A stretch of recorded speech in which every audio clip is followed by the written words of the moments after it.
Bonjour à toutes et à tous et bienvenue dans ce nouvel épisode de Wishlist. Wishlist, c'est votre rendez-vous mensuel de chaque fin de mois où on vous parle des actualités marquantes de ces 30 derniers jours, accompagné de nos recommandations, ce qui nous a plu, mais aussi déplu. Moi, c'est Axel et comme d'habitude, je suis accompagné de Robinson. Robinson, ça va? Ça va très bien, prêt pour ce mois de novembre, prêt pour cette nouvelle wishlist. N'hésitez pas à nous suivre sur nos réseaux sociaux, Instagram, Twitter, nous laisser une petite note sur les plateformes de streaming ou un petit commentaire. Ça nous motive pour la suite et ça nous rend un peu plus visible sur les plateformes de podcast. Le programme d'aujourd'hui est hyper chargé, donc il va falloir tout traiter en hyper vitesse, clin d'œil, clin d'œil. Ce sera donc une sélection non exhaustive des sorties de ce mois de novembre, parce que de 1, on a des vies, de 2, vous aussi, et donc on n'a pas le temps de tout présenter. Allez hop, générique, générique. Alors on est quoi? On est que des consommateurs, tu as dit. On est des consommateurs.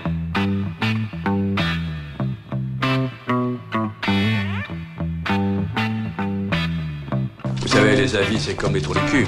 Tout le monde en a un.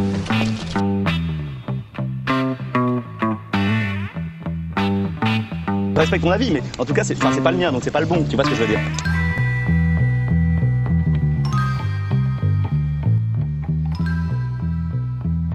Et ce mois de novembre a tout d'abord été marqué par la fin d'un animé qu'on attendait tous et même qu'on n'attendait plus, c'est l'Attaque des Titans en français ou bien Shingeki no Kyojin en japonais. Voilà, on l'a eu enfin cette fin, Axel. Est-ce que tu l'as vu déjà en animé? Qu'est-ce que tu en as pensé? Moi personnellement, j'avais lu le manga il y a, je sais plus, la fin du manga, ça fait 2-3 ans maintenant qu'elle est sortie.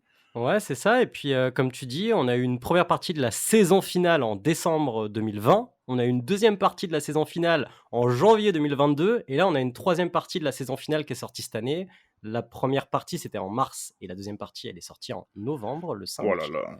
Et du coup, ça a quand même duré 3 ans, toute cette histoire. Et enfin, on a eu la fin. Alors ouais, j'ai regardé la fin, même si moi j'avais lu le manga comme toi, donc on connaissait la fin. Et ben écoute, on peut dire que Mappa a fait le boulot, hein, franchement. C'était vraiment très cool. C'était bien rythmé, peut-être un peu court. Mais moi, j'ai été vraiment ravi de voir cette fin en animé. Et ça m'a permis un peu plus de m'imprégner du truc que même en manga. Parce qu'en manga, c'était sorti chapitre par chapitre. C'est toujours bizarre de finir une histoire chapitre par chapitre, 20 pages ou 30 pages par 30 pages. Donc Ouais, là, mais ça là, faisait c'est plaisir. c'est quand même sorti, pas chapitre par chapitre, mais très, très, très, très éloigné quand même. Enfin, moi, j'ai lâché la fin de la saison 3. Comme après la première partie, j'ai vu le temps qu'il y avait avant la deuxième partie, j'ai dit, il y en a marre, j'attends plus ce truc, il y a plus de hype pour ce truc, c'est bon, je peux plus attendre comme ça. C'est trop long, je peux pas. Enfin, C'est donc j'ai trop même pas long. regardé. J'avais, moi, personnellement, beaucoup aimé la fin du manga. Je trouvais qu'elle rendait vachement honneur à toute l'histoire. Elle est vachement controversée, etc. Mais en tout cas, moi j'avais bien aimé. Donc j'ai pas vu la fin des SNK, mais voilà, je sais pas ce que t'en as pensé toi de la fin, Bah, personnellement. c'est vraiment très bien. Ils prennent le temps. Alors, ils prennent le temps de mettre en place pas mal de choses, notamment les scènes d'action sont vraiment très cool. Ils ont mieux travaillé leur 3D, du coup, ça passe beaucoup mieux. Ça fait beaucoup moins bizarre que dans la première partie, notamment de la saison finale, où la 3D était vraiment balbutiante, quoi, si je puis dire. Mais d'un côté, cette sortie sur 3 ans de cette dernière saison, c'est un peu logique. Il y a pas mal de choses dans le monde de l'animation en ce moment qui sont en train de bouger, notamment au niveau des conditions de travail qui sont un peu hardcore pour les animateurs. Donc d'un côté, c'était une bonne chose pour les animateurs et pour le studio. Et d'un autre, nous, on était dans l'attente. Donc c'est vrai que ça a été. C'est surtout au niveau de la com, en fait, où ça a été très mal géré, j'ai trouvé. Oui, oui, oui, En fait, c'est ça, hein, c'est la com. Appeler ça la saison finale, c'était une bêtise. Et du coup, ouais, j'ai beaucoup aimé. C'était vraiment très bien. Le seul petit problème qu'il y a, c'est qu'il y a notamment. Alors, je vais pas divulgacher, mais il y a notamment quelques petits événements où dans le manga, on avait une fin de chapitre. Et du coup, il y avait vraiment une espèce de suspense qui s'installait, alors que dans le film, on n'a pas le temps, quoi. Ça va quand même assez vite, ça dure quoi, 1 heure et demie à peu près. Donc, il faut quand même enchaîner, enchaîner. Donc, c'est vrai qu'il y a peut-être des moments qui sont un peu moins impactants, mais non, franchement, c'était bien. Ils ont même pris le temps d'adapter dans le générique de fin le petit chapitre bonus qu'il y avait dans le manga. Donc, non, non, franchement, moi, je trouve en tout cas que c'était une très bonne fin.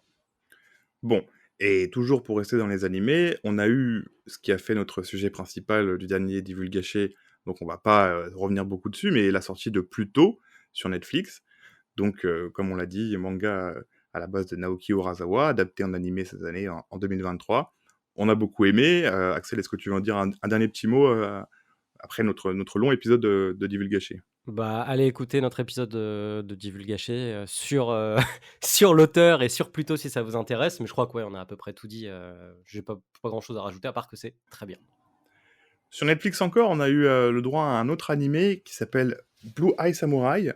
Alors, Axel, toujours à pareil, c'est plus ton domaine. Est-ce que tu peux nous en dire quelques mots? Alors, Blue Eye Samurai, moi j'ai tout regardé du coup, c'est sorti le 3 novembre 2023, c'est 8 épisodes de 45 minutes, sauf le premier, qui est un épisode de quasiment 1 heure et demie, il me semble, c'est un espèce de mini-film. Et j'ai beaucoup aimé. Alors, là où c'est intéressant, c'est qu'apparemment, c'est une branche d'animation de Netflix, donc ça a été fait en interne.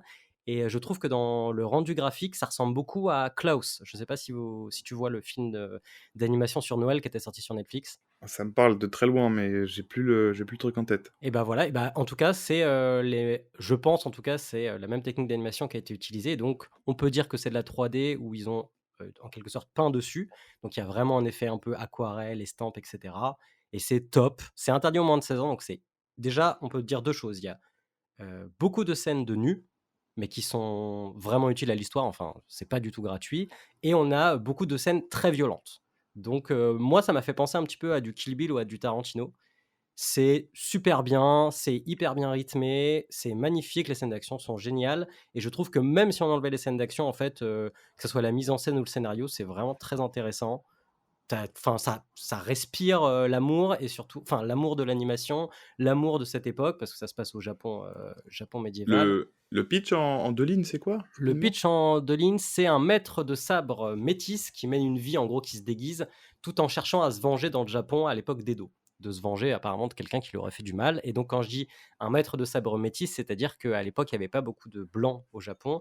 Et là, Oui. c'est un enfant d'un japonais et d'un blanc. Et du coup, il a les yeux bleus. Et du coup, il cache ses yeux. Et je vais pas vous en dire plus. C'est beaucoup plus complexe tout ça, mais c'est le pitch de base. Et je vous laisse découvrir le premier épisode qui déjà avance beaucoup sur le pitch de base, quoi. Bon, en tout cas, personnellement, tu m'as fait envie. J'avais prévu de le mater. Je le mets en haut de ma liste de choses à Ouais, regarder. vraiment, hein, vous pouvez y aller les yeux fermés. Et pour terminer cette partie animation, dont Axel a plein de choses à dire, on a un film français qui a été vachement poussé au niveau de la communication, dans les rues notamment, même dans différents podcasts ou autres. C'est le film Mars Express.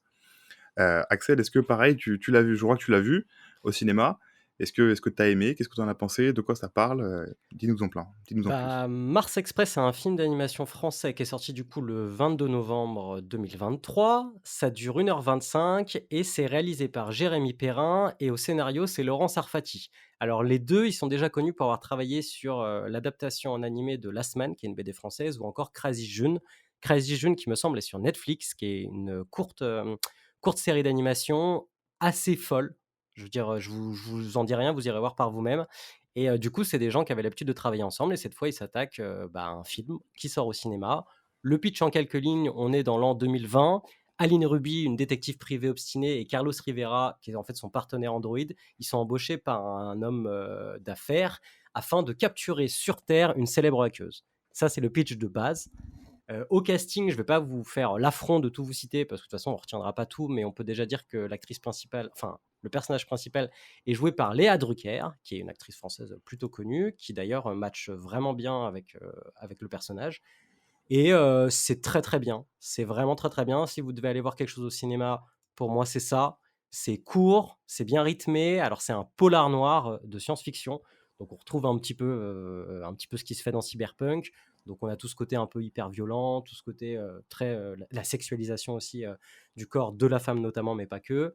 Et c'est très très bien. Donc, c'est de la 2D. T'as beaucoup plus, parce que j'ai écouté une interview du réalisateur, ils ont essayé de rajouter un peu plus de 3D que d'habitude. Alors moi, je l'ai vu, mais honnêtement, ça ne se voit pas. C'est vraiment très, très bien fait. Tout le casting vocal est vraiment très bon et voilà et c'est super. C'est un polar noir où il se passe beaucoup de choses en 1 h 20, donc c'est assez dense et là où c'est surprenant, c'est que c'est comment dire? Tu sens que le film est un petit peu dans la retenue. Je m'explique, dans les films d'animation qu'on a l'habitude de voir aujourd'hui, notamment cette année avec les Spider-Man et cetera, on est un peu dans l'abus. On est un peu dans l'excès au niveau de l'animation, au niveau des thèmes et cetera. Là, c'est quelque chose de beaucoup plus posé. On a presque l'impression que ça pourrait être un nouveau Blade Runner, un peu dans l'ambiance que ça essaie de poser et le rythme aussi. Et donc, c'est très surprenant, mais c'est vraiment très bien. Je vous en dis pas plus. Allez au cinéma le voir. Ouais, ça a l'air vraiment dans l'ambiance Blade Runner, Cyberpunk, comme tu dis, un bon mix. En tout cas, ça fait plaisir d'avoir des films un peu plus courts à aller voir au cinéma, 1 h 30, 1 h 20. Ça permet de ne pas exploser son après-midi. Récemment, je suis allé voir, comment ça s'appelle? Killer of the Flower Moon ou Mmh. encore Oppenheimer.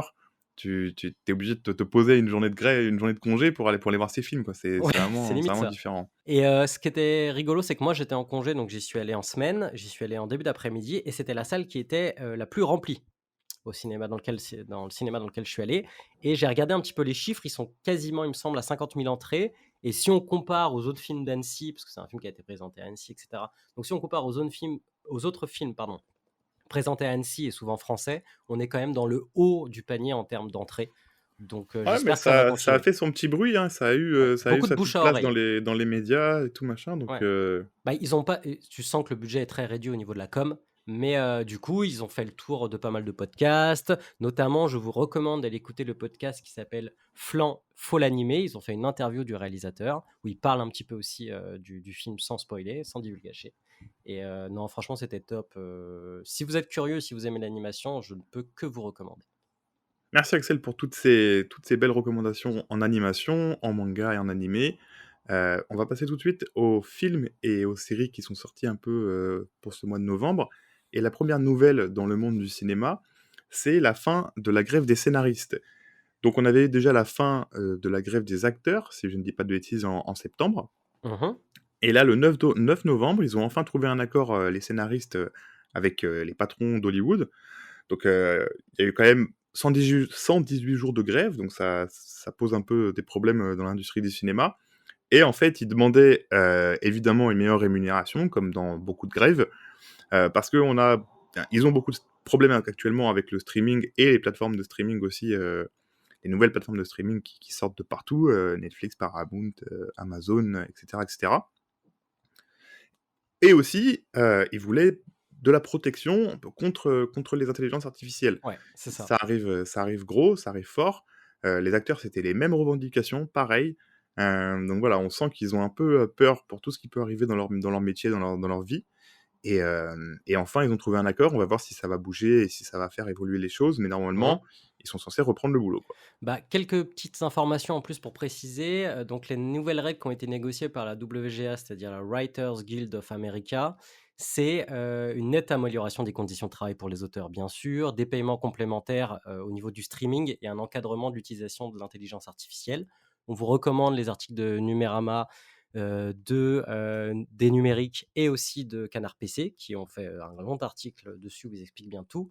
Et au niveau des restrictions sur l'IA, déjà l'IA maintenant elle pourra pas réécrire, ou écrire du contenu littéraire destiné au cinéma et si jamais un auteur utilise l'IA, il devra le préciser. Donc il y a ça, il y a, comme je disais aussi, des nouvelles primes qui ont été mises en place, notamment des primes qui concernent l'utilisation des créations sur des services de streaming. Donc en gros, ils pourront toucher, des primes si jamais, le programme sur lequel ils ont travaillé, voit une augmentation de plus de 20 des abonnés au niveau national, pardon. Donc je ne sais pas si c'est très clair, mais en gros, s'ils font 20 de plus que ce qui était prévu, ils ont une prime rémunérée avec, bien sûr, au prorata du nombre de vues qui ont été, générées par tout ça. Donc ça va être un petit peu plus juste. Après, je vous fais pas une liste exhaustive de tout ce qui a changé, mais voilà, il y a quand même pas mal de choses assez fortes et qui vont permettre de meilleures conditions de travail, on espère. On l'espère, ouais. En tout cas, faut que ça marche parce que sinon, ça bloque tout, quoi. Ça empêche tout le monde de travailler, que ce soit les scénaristes, les acteurs et l'industrie. Après, l'empathie, parce qu'il y a des films produits qui devaient sortir, qui sortent pas, etc., etc. Ça retarde tout. On l'a connu avec le Covid. C'est ça, Voilà, c'est repartir. Après, c'est compliqué. exactement. Il y a quand même eu des films, des bons films et des moins bons qui sont sortis ce mois-ci. On va commencer par les plus classiques, entre guillemets, qu'on a vu ou qu'on n'a pas forcément vu. Il y a un nouveau Marvel qui est sorti qui s'appelle justement The Marvels. Exactement. Donc, corrige-moi si je me trompe parce que j'ai peur de confondre. C'est centré sur Captain Marvel, Miss Marvel et j'ai toujours un trou sur la dernière. Je n'ai pas le nom non plus, j'ai un trou. Celle qui est dans Doctor Strange 2, si je dis pas de bêtises, qui peut faire les passages, Oh, j'ai entre un les doute. différents univers. J'ai un doute, mais en tout cas, oui, clair non, elle est pas dans elle est dans la série, mince, la sorcière rouge. Comment elle s'appelle la série? Heu, J'ai un doute. Oui, Vision et Exactement, Vision et Wanda. WandaVision. WandaVision, exactement et bah, elle est dans WandaVision, il me semble. D'accord. Donc je sais pas si elle est dans Bon, en tout Doctor Strange cas, 2, mais en tout cas, WandaVision. comme vous le voyez, on a beau être, enfin moi en tout cas, un gros fan de Marvel, on n'est pas, on a du mal à tout suivre, Ouais, là, ça y est. avec l'histoire et on a même un peu lâché, comme un peu tout le monde évidemment après, la fin des Avengers et de la phase 3. En tout cas, voilà, un film qui a eu des critiques pas trop mauvaises, qui est dans la veine des Marvel actuels apparemment. Je pourrais pas en dire beaucoup plus parce que je l'ai pas vu. Non, mais les retours sont assez, positifs. Les Ouais, c'est gens ce que qui je vois vont au aussi. cinéma ce qui est rigolo, c'est que les gens qui vont au cinéma le voir disent: «Au final, c'est plutôt pas mal» et les gens qui ne l'ont pas vu au cinéma disent: «C'est éclaté». Eh oui. Donc c'est un peu compliqué de se faire un Paraît que avis. l'humour est bien dosé, contrairement à d'autres films qui sont C'est sortis ça. plus récemment comme, Thor 4 par exemple. Ou Ant-Man 3. J'ai même pas vu Voilà, en pour ne plus. citer qu'eux et ouais, non, il paraît que c'est vraiment pas mal et petite phrase rigolote, l'actrice qui joue, Miss Marvel, on lui a posé la question parce que le film se casse un peu la gueule au box-office comme un peu tous les films Marvel et les films Disney dernièrement et elle a dit: «Bah, écoutez, moi j'ai fait, le film enfin, on a fait le film qu'on voulait, on a donné, tout ce qu'on avait, le reste, ça ne me regarde pas» et elle a bien raison. Ouais, tout à fait, tu raison, c'est sûr, il faut qu'elle se concentre sur son boulot, sur ce qu'elle fait. Il paraît qu'elle, en plus, elle est vachement bien dans Miss Marvel. Pareil, j'ai pas vu la série, je pourrais Moi pas j'ai vous en vu, dire plus, mais elle les est bien, retours hein. étaient hyper bons. Ouais, C'est une des franchement, rares séries, Disney+ Marvel qui a bien marché et surtout au niveau critique. bah, elle Donc a bon, investi l'actrice, quoi. Ça se voilà. sent et ça fait un peu de nouveauté et aussi ce qui est bien, c'est que, contrairement par exemple dans Doctor Strange 2 où on a présenté, notamment une jeune femme qui est un nouveau personnage qui va sûrement être introduit dans les prochains films encore, bah, je trouve que là le personnage a vraiment une vraie identité, elle est vraiment bien installée, ils prennent le temps de bien expliquer ses pouvoirs donc non, je vous recommande aussi la série même si c'est une série un peu teenage, voilà, sans grande prétention mais c'est vraiment cool. Dans la veine de Disney, justement, tu en parlais, ils ont sorti un film en cette fin de mois, là, le 29 novembre, qui s'appelle Wish. Alors j'en ai très peu entendu parler, j'ai Wish, juste vu les bandes annonces. c'est Wish, 2 points, achat quelque chose. Parce C'est que un le peu, personnage ouais. principal s'appelle Achat. Donc Wish, achat, déjà, on se demande où Avec une petite Disney étoile qui me fait beaucoup penser à Luma dans Mario, là, de c'est Harmony et ça, Luma, là. c'est C'est ça. Et vraiment un copier-coller. d'ailleurs, pour avoir lu une interview, ils avaient pensé à la faire en 2D et en fait, ils se sont dit que non, c'était mieux de tout faire en 3D. À mon avis, c'est une grossière erreur, mais bon. Bon, en tout cas, je l'ai pas du tout vu arriver, j'en ai pas trop entendu parler, donc j'en dirai pas beaucoup plus. Si vous aimez les Disney, évidemment, ça entre guillemets, ça déçoit jamais vraiment, un Mmh. Disney. Bah, si Mais ça bon. vous intéresse, je vous recommande encore une fois, Faut l'animer, le podcast. Ils ont fait du coup une critique de 2 heures dessus où ils ne divulgagent pas et où ça permet un peu mieux de cerner, les objectifs avec ce film de Disney et aussi, le film de quoi il parle quoi. Parce que c'est vrai que c'est pas hyper clair. Ensuite, en blockbuster un peu, on a eu, Hunger Games qui est sorti le quatrième, cinquième, Je décidément sais ce pas, soir alors j'ai là des doutes, ouais. qui s'appelle La balade du serpent et de l'oiseau chanteur. Alors moi je suis pas du tout, un fanat d'Hunger Games, je les ai vus, hein, mais ça Mmh. parle en gros du président Snow quand il était jeune et de comment un peu il est devenu ce personnage aussi important. C'est toujours réalisé par, Francis Lawrence, qui n'a absolument rien à voir avec Jennifer Lawrence, qui pourtant est son héroïne, hein. C'est cocasse. C'est le mec qui a réalisé, Je suis une légende notamment et tous les Hunger Games, donc D'accord, on sait pas qui OK. c'est, mais il a réalisé quelques films, quoi. D'accord, OK. Peut-être un yes man quoi. Ouais, peut-être. Bon après, voilà. En tout cas, pour ceux que ça intéresse, pareil, ma copine l'a vu, en tant que personne qui aime, ce genre de film et les Hunger Games, elle a bien kiffé, elle a passé un bon moment au cinéma, c'est pas trop, trop, trop long, donc voilà. Ouais, ça va, c'est quoi? C'est 2 heures et demie. 2 heures et demie, ouais, je crois. Ouais, c'est ça, quand Bah, même. aujourd'hui, c'est un peu, la norme, on va dire, hein, Ouais, surtout les films de saga comme ça, c'est souvent un petit peu long, hein. c'est clair. Ensuite, on a eu Napoléon de Ridley Scott, avec, comme personnage principal donc qui incarne Napoléon, Joaquin Phoenix, notre Joker, adoré. Alors, j'ai pas encore eu le temps d'aller le voir, ça m'avait vachement, vachement fait envie sur la bande annonce, j'avais l'impression de voir entre guillemets un documentaire beaucoup plus intéressant. Évidemment, je mets des gros, gros guillemets à ce que je dis, hein, parce que c'est un film de 2 heures, c'est Ridley Scott, donc c'est pas du tout un documentaire, hein. Mmh. Mais j'avais l'impression de, je sais pas, de voir un truc, qu'on voyait pas dans le cinéma français. C'est pas du tout enfin, c'est pas du cinéma français, mais dans les histoires françaises qu'on n'arrivait pas à Mmh. mettre en place. Donc j'ai envie d'aller le voir. Maintenant, les retours m'ont un peu refroidi. J'ai vu pas mal de critiques sur l'histoire et tout. C'est pas forcément ce que je veux. Moi, je veux pas, être à fond dans l'histoire à 100 parce que c'est un film, c'est une réécriture. Mmh. Mais je sais pas si tu entendu des tu vu des retours toi peut-être un peu, Moi, j'ai vu des retours. Les retours globalement disent que c'est, Game of Thrones, avec Napoléon. Donc C'est ça bien! a l'air effectivement, du coup fun quoi. C'est pas Moi quelque ça me chose de va trop moi. prise de tête. On va pas forcément s'intéresser à l'homme, ce qu'il a fait de grand, mais apparemment plus à certaines batailles, à, son côté frivole et cetera. Je crois, hein, parce que j'ai pas vu Oui, le film oui, oui. et non, ouais, moi j'y suis pas allé, mais j'ai quand même envie de le voir. Je vais trouver le temps à un moment, je pense, d'aller le voir et voilà. Après, Napoléon, c'est surtout que c'est un truc qui a pas été adapté depuis très longtemps, parce qu'il y a des grands films français, il me semble, sur le sujet. Ah, de toute façon, les grands films français où il y a du budget, c'est forcément historique, forcément dans le passé de C'est notre ça. histoire.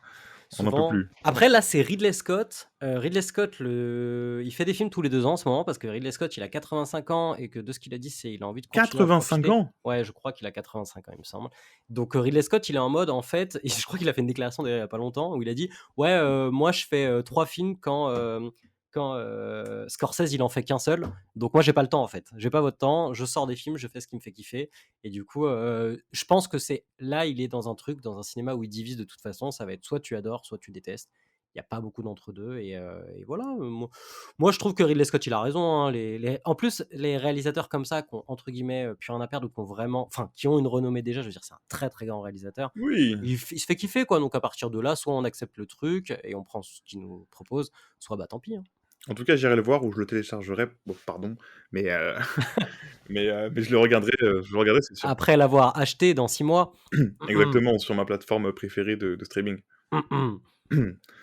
On va passer à 2 films qui nous ont un petit peu plus marqués en bien ou en mal. En premier, je vais parler de Nouveau Riche sur Netflix. Je sais pas si tu l'as vu Axel, Nouveau Riche? Non, C'est mais je l'ai vu réalisé passer, ouais. par, hem, alors attends que je dise pas de bêtises, Julien Royal, qui est le fils de Ségolène et de François Hollande, Exactement. Qui avait du coup aussi travaillé sur, mince, comment ça En s'appelle? passant pécho, Exactement, qui avait merci. même réalisé, hein, En passant pécho, le Ah film. bah, OK, très bien. Les acteurs principaux, c'est Nassim Liès, toujours le mec d'En passant pécho, et Zoé Marshall. Et on en parle aujourd'hui parce que ça a fait des super résultats. Donc c'est un film français et ça a tout pété à la fois en France et en Europe et même un peu, au-delà. C'est ce que j'allais dire, ouais. Les chiffres sont super bons sur Netflix. Bon, c'est toujours pareil avec Netflix, on n'a pas de chiffres officiels, mais en tout cas dans leur classement, ils sont très hauts dans les listes. Heu, alors comment en parler? Tu l'as vu du coup? Ouais, je l'ai vu. Ah! C'est c'est hyper déjanté et c'est hyper, rapide, un peu coquet à la façon de En passant pécho. Ouais, Ça ne c'est des s'arrête scénettes, jamais. non? Non, c'est pas des scénettes pour le coup, non, non. C'est vraiment un scénario, mais ça ne s'arrête jamais. Enfin, il y a toujours s'il y a pas de vanne, il y a de la baston. S'il y a pas de baston, il y a des vannes. Après on revient sur, d'autres personnages qui parlent, qui parlent, qui parlent, ça parle tout le temps. Nassim Liès, est incroyable, je trouve. C'est un super acteur. Il est fou, enfin, il est Je complètement fou ce Ouais, mec. ouais, ouais, Il peut à chaque fois jouer. dans tous ses films, tu as l'impression qu'il est à 300, aussi bien physiquement que, dans son jeu d'acteur et Mais là, cetera. Enfin, il physiquement, est il toujours est là, à quoi. 400 là et c'est incroyable ce qu'il met physiquement, et c'est drôle. Alors après, il faut aimer l'humour, gras, «moderne» entre guillemets, comment dire? Qui va à 200 à l'heure, qui imite des accents et qui parle un peu, qui lâche ce qu'il dit quoi, il Mmh. dit tout ce qu'il a à dire quoi. Mais putain, j'ai vraiment ri. Donc voilà, je vous le conseille si vous aimez ce genre d'humour, si vous avez déjà vu En passant pécho et que ça vous a fait un peu sourire, franchement allez-y. C'est c'est une petite histoire d'amour, qui dure, je dirais 1 heure et demie, 2 heures, je sais plus combien ça dure. Zoé Marshall est excellente aussi. OK, Elle cool. envoie, une performance de fou, et puis c'est déjanté, ça finit, c'est un bordel. Donc vraiment je vous le conseille. Oh, tu m'as donné envie, ouais, je vais aller voir. Et pour terminer cette section cinéma, on va, passer au film un peu, le plus important qui est sorti ce mois-ci, on va dire, c'est Le Garçon et le Héron de Miyazaki père, hein, le Hayao, ouais, vrai, voilà. exact le vrai. On va en Non, pas revenir le dessus, on vrai, va mais revenir dessus, on va revenir dessus. qui a, divisé, bon, c'est un peu le cas de le dire, ses spectateurs.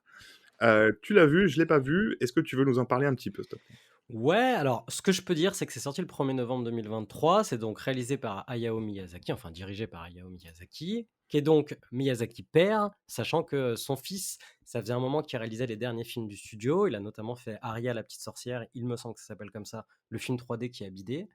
Et donc après avoir fait la misère à son fils, avoir dit en interview que c'était en gros un incapable et que du coup, bah, il était un peu obligé de revenir, il nous fait un retour avec un film de 2 heures qui est, un retour auto-centré, auto-référencé, autobiographique, enfin tout ce que tu veux. C'est-à-dire que moi, qui aime bien le personnage, qui le connaît un peu, qui aime beaucoup ses films et cetera, même en ayant tout ça en tête, au bout de la première demi-heure, je me suis dit: «Où est-ce que le film m'emmène?» et au bout d'1 heure et demie, je me suis dit: «Je ne sais pas où le film m'emmène». Donc c'est un film compliqué parce que c'est un film qui te demande de connaître la vie de l'auteur, en fait. Sans divulgacher, ça parle de la vie de l'auteur, sauf que ça mélange beaucoup de choses. Ça parle de la famille, ça parle de la place en tant qu'enfant, et de la perte d'un être proche. Ça parle de l'animation, ça parle du rapport de l'auteur à l'animation, enfin plein de choses. Et du coup, je trouve que le film est hyper confus.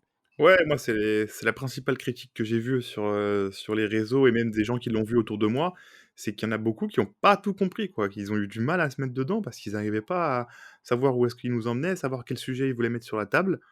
Hem, Beaucoup de déçus parce que derrière la beauté de Miyazaki et de ses films, il y a quand même des messages et des choses qui véhiculent, des émotions qui sont véhiculées et là, ils ont eu du mal à être touchés, à être atteints par ça, quoi. Bah ouais, puisqu'en fait, ça te demande de connaître beaucoup de choses de la vie de l'auteur pour comprendre beaucoup de métaphores. Et si tu n'as pas ces éléments-là, tu ne comprends pas.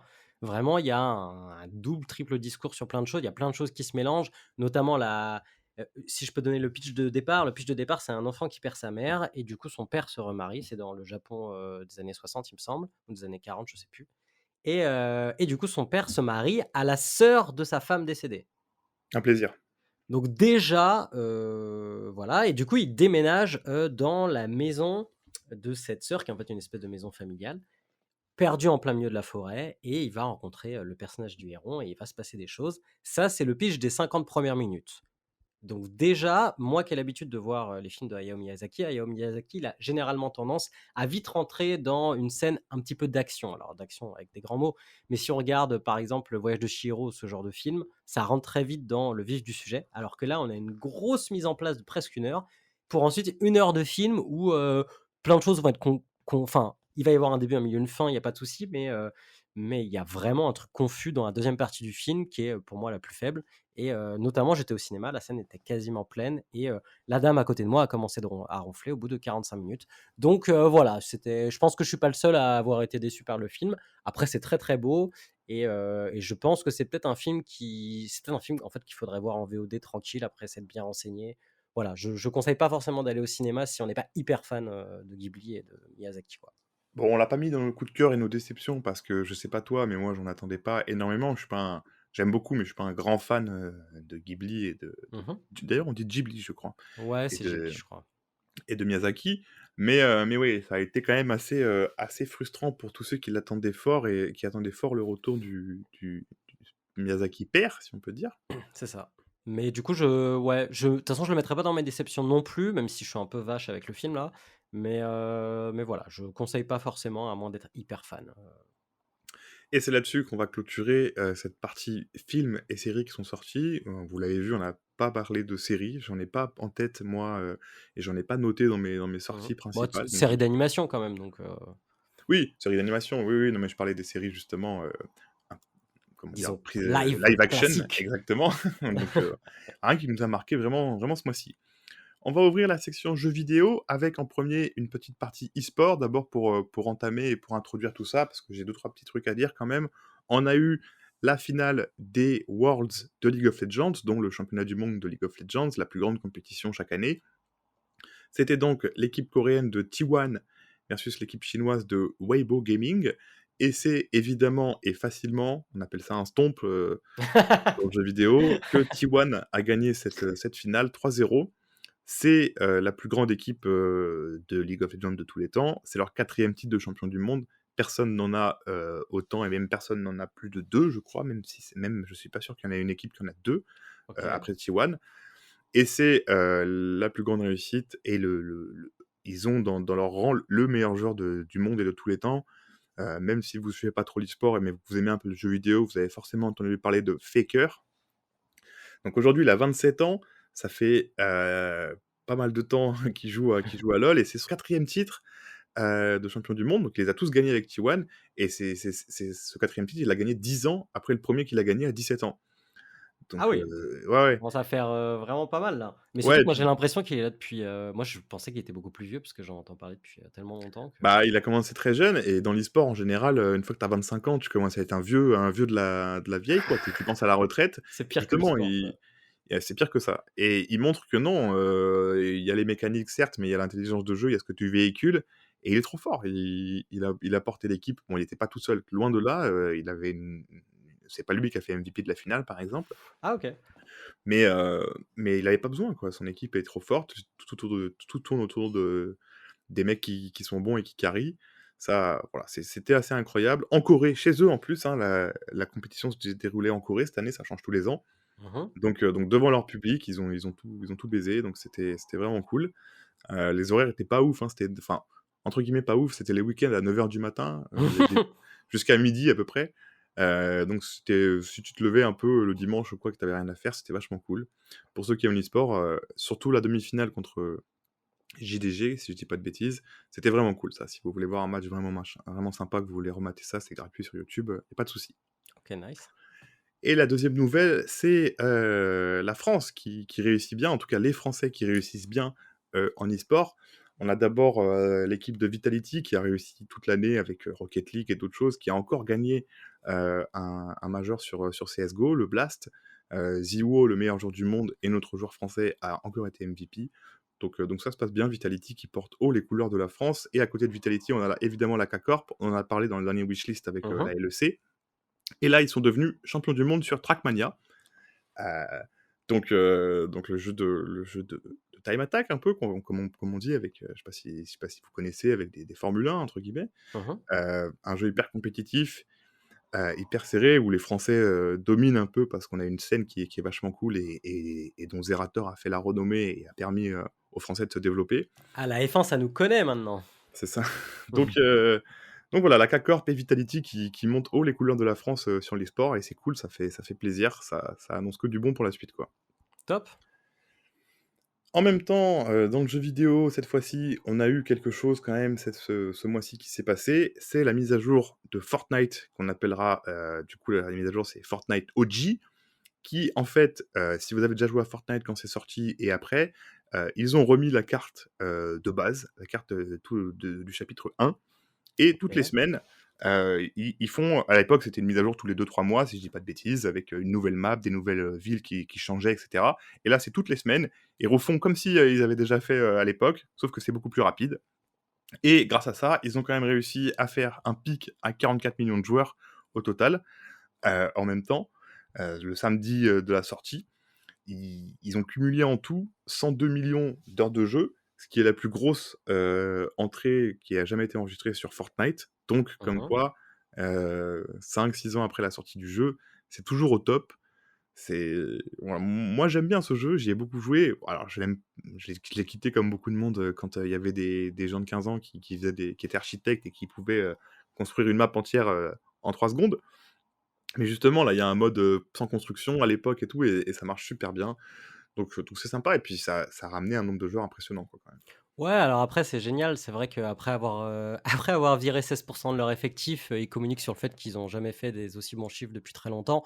Donc on se dit que c'était vraiment utile de virer, ces 16. Donc non, c'est génial, on a une entreprise qui sait pas gérer ses dépenses, qui vire 16 de son effectif et qui derrière, fait les meilleurs scores depuis longtemps.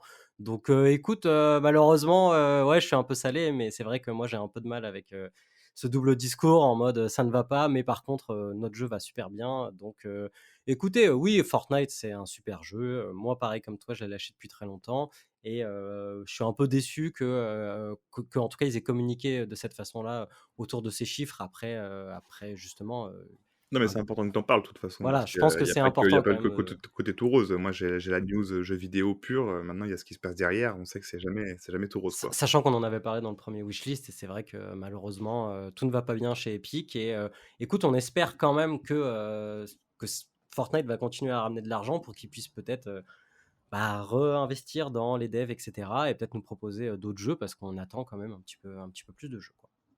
C'est clair. Dans la veine des jeux qui, contrairement à Fortnite, n'ont pas marché ou en tout cas ont complètement, été défoncés dans la critique, on va parler tout de suite de Call of Duty Modern Warfare 3. Alors Modern Warfare 3 de 2023, hein, on s'entend. Mmh. C'est les mêmes noms qu'à l'époque. Perso, je trouve ça scandaleux Ah et ouais, assez c'est bizarre. scandaleux. C'est scandaleux. C'est d'ailleurs pour ça que ça marche pas aussi, parce que c'est les mêmes jeux que l'époque, plus ou moins. Mmh. Simplement, ils ont lifté avec, les moteurs graphiques qu'on a aujourd'hui, mais les maps, sont toujours les mêmes. Enfin, il y a des problèmes.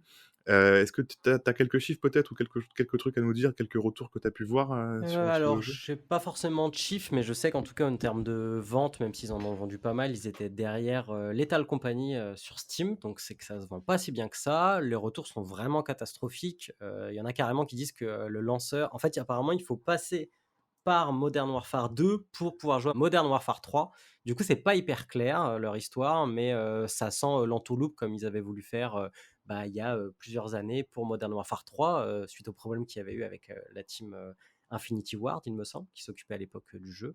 Donc non, ouais, je t'avoue que moi, j'ai lâché ça depuis très longtemps, mais ce que je vois, c'est que Call of Duty va droit dans le mur C'est et que clair, moi du je coup, pareil, je joue après pas, mais alors, est-ce que ce serait pas une petite pirouette de Bobby Kotick qui s'est dit: «On va faire le jeu, le moins cher possible en surfant sur la hype, de Modern Warfare 2?» Parce que Bobby Kotick, c'est, le mec qui s'occupe, donc le PDG de Activision Blizzard, comme on en avait parlé, pareil dans Wishlist de la dernière fois, et il va sûrement se faire virer suite au rachat par Microsoft, dont on a aussi parlé la dernière fois. Donc peut-être que c'est un petit, tu vois? Une petite crotte de nez sur, Microsoft en disant: «Voilà, comme ça on vous pourrit bien, la licence que vous venez de bien racheter, sûr. super cher», et puis, sachant qu'il y a aussi, il me semble Diablo qui est sorti, qui est aussi fait par Blizzard cette année, Diablo 4, qui marche pas super non plus. Ouais, non, non. Donc non, non, je pense qu'on est dans une petite entreprise de sabotage du côté de Bobby. Donc écoute, on espère au moins que les équipes, vont réussir avec Microsoft à faire, peut-être à faire un vrai retour avec Call of Duty et proposer quelque chose de nouveau. On continue ces news jeux vidéo avec, un jeu qui t'a beaucoup plu, Axel. C'est alors, je vais essayer de pas de faire marcher mon accent. Like a Dragon Gaiden: The Man Who Erased His Name. Aussi appelé plus simplement, si je dis pas de bêtises, entre guillemets, Yakuza, du coup? C'est ça, ou Ryoga Gotoku, il me semble, au Japon. OK, qu'est-ce que c'est? Quand c'est sorti? Qu'est-ce que t'as aimé? Dis-nous tout. Bah, c'est sorti le 8 novembre 2023 et ça parle en fait, Like a Dragon Gaiden est, le penchant beat'em all de la licence Like a Dragon, qui désormais depuis le dernier épisode, le 7 chez nous, mais qui en fait s'appelle Like a Dragon Yakuza. C'est, maintenant la licence Yakuza principale, l'histoire principale, c'est du RPG tour par tour, qui est apparemment très bien d'ailleurs. Et pour préparer le terrain, parce que le nouveau jeu du coup en RPG tour par tour sort, il me semble, milieu, du mois de janvier 2024, qui est très attendu, et du coup ils se sont dit, «On va faire un petit DLC qui s'appelle Like a Dragon Gaiden». Sauf qu'en fait, le DLC, ils l'ont développé en 6 mois, ils se sont dit: «Mais en fait, il y a plein de choses, donc on va en faire un vrai jeu, on va le vendre comme un vrai jeu». Et ils ont eu raison, ils ont eu tort, c'est pas à moi d'en débattre ici, mais je pense quand même que le jeu était un peu cher. Par contre, le jeu est très bien. C'est donc un jeu, beat'em up, toujours dans les mêmes villes, donc un Like a Dragon, pour faire simple, c'est un espèce de GTA avec, quelques quartiers, du Japon, notamment de Tokyo, qui sont reproduits presque à l'identique. C'est, très, très bien. Ça suit, Kiryu. Kiryu qui est le personnage principal depuis le premier Yakuza, ou depuis le premier Like a Dragon. Donc en fait, on reprend ce personnage-là parce que le personnage du dernier Yakuza, Yakuza 7, Like a Dragon, se concentre sur un nouveau personnage. C'est pour ça aussi qu'ils se sont permis de changer le style de jeu. Et du coup, on reprend l'histoire de ce personnage-là, son histoire qui se passe en parallèle au dernier jeu Yakuza. Et à la fin, on a une espèce d'apothéose parce qu'en fait, les deux personnages vont se retrouver dans le nouveau jeu qui sort en janvier. Et si vous êtes fan de Like a Dragon, allez-y. Si vous n'avez jamais joué à la série, commencez par les remakes qui ont été faits, qui sont d'ailleurs dispo sur le Game Pass. Et non, c'est vraiment très bien, mais c'est vraiment destiné aux fans, quoi. C'est-à-dire qu'on le Ouais, c'est scénario, si jamais on arrive comme ça, on ne comprend rien. En plus, il nous spoil le scénario de Yakuza 7, parce que vu que ça se passe en même temps et que les deux personnages se retrouvent à la fin de cet épisode, bah du coup, tu sais à peu près ce qui s'est passé. Donc non, c'est vraiment destiné aux fans. Par contre, si vous êtes intéressé par cette licence, allez-y. On a les remakes qui sont Yakuza 1, enfin Kiwami 1 et Yakuza Kiwami 2, qui sont les deux remakes des premiers jeux sortis il y a 20 ans. Et c'est vraiment super bien. Donc allez-y si vous aimez bien les beat'em all, et puis si vous êtes un peu fan du Japon, parce que c'est un peu l'ambiance, quoi. Ah, tu parles bien, mais c'est quand même un joyeux bordel tous ces jeux, qui se mélangent, hein. Je Ah oui, j'ai du mal c'est à un joli suivre, hein. bordel et c'est pour ça que j'ai essayé de clarifier un peu, mais ouais, ouais, c'est vraiment un sacré bordel, donc on espère qu'avec le prochain et en plus le prochain s'appelle pas Yakuza 8, il s'appelle Yakuza Infinite Wealth, je crois. Ouais, il Donc s'arrête en jamais. plus, voilà, c'est le signe 8 mais à l'allongé pour faire Infinite. Oh, Donc voilà, tu vois? c'est C'est technique. c'est technique, ouais, donc ouais, de toute façon, c'est destiné aux fans. Par contre, si vous voulez raccrocher avec la licence, Yakuza 7, qui est un RPG tour par tour, mais qui reprend le concept d'un GTA, c'est-à-dire que tu te balades librement dans la ville et cetera. Tu te fais accoster par des mecs qui veulent te taper dessus, enfin, c'est super drôle. Et le jeu est vraiment top et il est très, très décalé et mais quand même ça parle pas mal de la société au Japon et cetera donc franchement si vous êtes intéressé par tous ces sujets et si vous aimez bien le RPG tour par tour, allez-y. À mon tour de parler d'un jeu et surtout d'un style de jeu qui en ce moment, me fait un peu dormir. Un style de jeu que j'aime beaucoup, c'est les jeux de gestion simulation. Je prends l'exemple là qui est sorti ce mois-ci de Football Manager 2024. Moi, c'est un jeu que j'adore, un jeu auquel je joue tous les ans et sur lequel je passe du temps. J'aime bien tous ces jeux de simulation de gestion, mais je trouve qu'en ce moment, un peu tous ces jeux se reposent beaucoup sur leurs acquis. Je pense à City Skyline 2 justement dont on a parlé la dernière fois, ou même à des Total War qui sortent un peu, en ce moment, ou aussi, à Pro Cycling Manager, le jeu de gestion un peu du Tour de France. Je trouve que ces jeux ont trouvé leur formule il y a quelques années quand ça a marché et quand ils ont tout pété, enfin entre guillemets, quand ils ont réussi à trouver leur formule et depuis, ça évolue très peu, limite pas quoi. Ils changent les noms chaque année, les nouvelles licences évidemment, mais en termes de mise à jour, c'est comme FIFA quoi, on n'avance pas. On est en 2023, on est en droit de demander des graphismes un peu plus évolués, des trucs un peu plus poussés. Chaque année, c'est juste des petites implémentations dans les menus, dans un peu du gameplay par-ci par-là. Mmh. Mais voilà, donc j'aime ces jeux, j'y passe du temps, mais je commence un peu à être lassé. Football Manager, ça a pas changé depuis 10 ans, quoi, c'est fou, quoi. Enfin, OK, ça marche bien, OK, c'est un jeu hyper complet, on aime tout ça, il y a beaucoup d'informations. Mais à un moment, voilà, prenez un nouveau moteur graphique, mettez-nous des choses, des petites animations par-ci par-là, rendez votre jeu un peu plus sexy, quoi. Surtout que c'est pas du tout, c'est développé par qui tu sais? C'est EA, comme, C'est FIFA? Sport Interactive, Ah Football oui, donc c'est Manager. pas du tout, Non. EA. Bah, c'est sûr qu'en plus, aujourd'hui, si vous enfin, il me semble que FIFA propose un mode, alors j'imagine que c'est pas du tout aussi complet, mais il me semble que FIFA propose ce genre de mode et cetera. Donc c'est vrai que si eux, ils arrivent pas à tirer leur épingle du jeu en Ouais, faisant évoluer au moins, toute leur, alors je vais dire gameplay, mais toute leur gameplay de gestion, quoi. C'est vrai que du coup, parce que déjà au niveau visuel, c'est pas foufou, quoi. bah, c'est vraiment pour les fans de foot qui ont envie d'avoir les bonnes infos et voir les joueurs les plus jeunes, et toutes les stats et cetera. Ça a toujours trouvé son public, c'est pour ça aussi que ça se vend, hein, ça se vend Mmh. bien. Heu, mais voilà, c'est sur le Game Pass depuis 2 ans, c'est des signes qui trompent pas à un moment, tu vois? C'est que, les ventes sont plus folles aussi folles qu'avant, les joueurs se plaignent un peu, mais bon, comme ils l'ont pas payé, qu'est-ce qu'on peut leur dire, quoi? Bah, rien, hein, mais bon. C'est ça. On va passer, non pas à un jeu qui est sorti, mais à une news qui est sortie sur le jeu le plus attendu, de ces dernières années et peut-être de tous les temps, qui est GTA 6. Alors, on a juste eu pour l'instant, un leak, Axel, un leak, si je dis pas de bêtises, de Jason Schreier, le fameux, qui est C'est ça. journaliste chez Bloomberg. Exactement. Et lui, il a leak le fait qu'il y allait y avoir, une communication autour de ça début décembre, hein. Exactement, mais c'est pas son premier leak sur Rockstar et sur GTA, si je dis pas de Non, non, bêtises, tu vois? c'est un mec plutôt, expert et surtout, la différence des autres, c'est que Jason Schreier, quand il annonce quelque chose, c'est quasiment sûr que Ouais. ça va être vrai, quoi. Donc c'est un mec qui a pas peur de mettre les 2 pieds dans le plat parce qu'il sait de quoi il parle, quoi. Et donc, il a annoncé qu'en décembre, début décembre, probablement, certainement, vous verrez juste après, à la date qu'on vous donnera juste après, on allait avoir le premier teaser slash vidéo slash les premières informations sur GTA 6, le nouveau jeu de Rockstar Games, celui qu'on attend tous un peu comme le Messie, Mmh. celui pour lequel on va tous acheter une PlayStation 5, parce qu'attendre un an, c'est pas possible, en tout cas Tu pour ma viens de me part. rappeler que ça sort pas Day One sur PC. Oh Et là non, là c'est là non. là là là là là là là, tu viens de me le rappeler. Bon, ça va, il sort pas tout de suite, j'aurai le temps. Non, on a peut-être, 1 ou 2 ans encore, peut-être même, on sait pas trop, on verra bien. Ouais.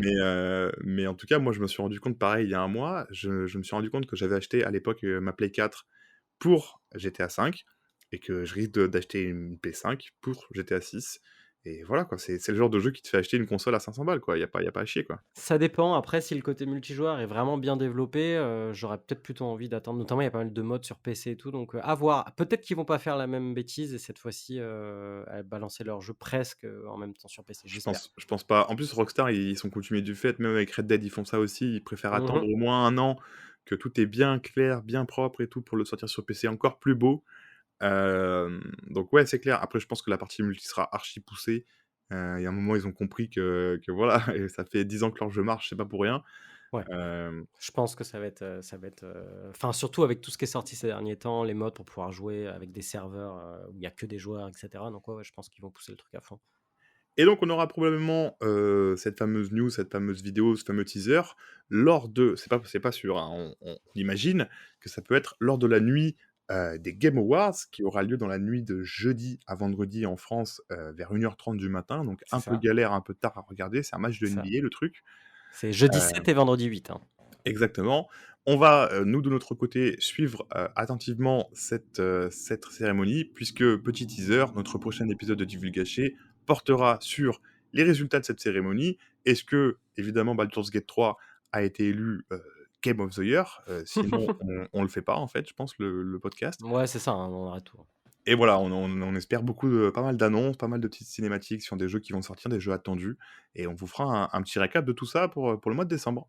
Ouais, c'est ça, si on peut recontextualiser un peu les Game Awards, c'est, une cérémonie qui récompense en gros les studios de jeux vidéo et elle est dirigée depuis 2014, enfin elle existe depuis 2014 et elle est gérée et animée par, George Kelly qui est un journaliste assez bien connu qui fait pas mal de comment dire? Qui fait pas mal polémique dans le milieu du journalisme de jeux vidéo et cette année, donc on a, 31 catégories où vous pouvez aller voter sur le site direct des Game Awards pour donner votre avis et du coup donner un vote au jeu que vous voulez.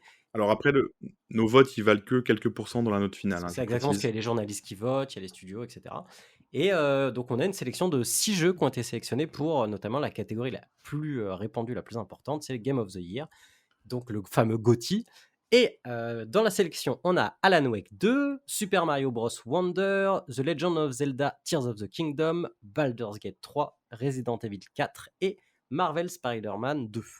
Donc une très belle liste et donc on a hâte de voir un peu ce que ça va donner, sachant que Baldur's Gate, comme on le dit, est porté plutôt favori, a été sélectionné dans énormément de catégories et d'autant plus je suspecte que, comme il y a eu pas mal enfin les gens, comme chaque année, se sont plaints parce qu'il n'y avait pas leur jeu préféré dans la liste du GOTY et du coup, ils ont fait une deuxième liste qui est en train de se faire. Là, ils font, c'est le deuxième round à partir d'aujourd'hui. Ils ont fait une liste de 30 jeux qui sont les 30 jeux les plus populaires pour eux et les gens peuvent voter. Pour le coup, ce n'est que les votes de la communauté et ils peuvent voter pour leur jeu préféré. Alors Sympa ça.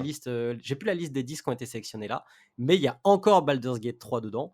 Donc et il n'y a toujours pas, mince, comment ça s'appelle le fameux jeu de Bethesda qui est sorti Starfield. dernièrement? Starfield n'est toujours pas parmi la liste, donc les gens râlent Je crois et qu'il a été nommé dans 1 ou 2 catégories, au final, c'est en ça, et il France. était dans la liste des 30 de base qui était la semaine dernière, mais là, non, non, il est out. Donc on retrouve, les 6 GOTY qui ont été sélectionnés, qu'on vous a dit là, enfin les 6 possibles futurs GOTY et bien d'autres encore. Donc on vous conseille d'aller sur le site et de voter aussi si vous voulez.